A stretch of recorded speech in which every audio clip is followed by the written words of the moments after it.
अमोल खताळ, नेवासात विठ्ठलराव लंगे, पारनेरमध्ये काशीनाथ दाते. हे 3 चेहरे आमच्यासाठी एकदम अनएक्सपेक्टेड होते. ते 3 चेहरे उभे केलेत, त्यांना किती काळ उभं तुम्ही ठेवणार आहेत?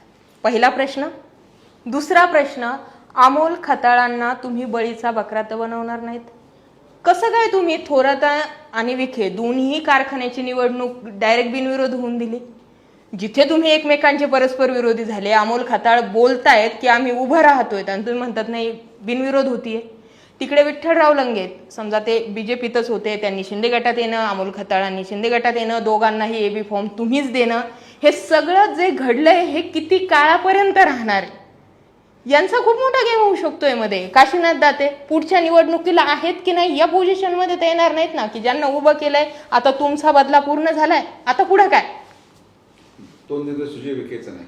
बर, पण उभं सुजय विखेंनी केली, निवडणूक यंत्रणा सुजय विखेंनी राबवली. निवडणूक मी केली, यंत्रणा मी राबवली, जनतेने साथ दिली, आमदार झाले तिघेही.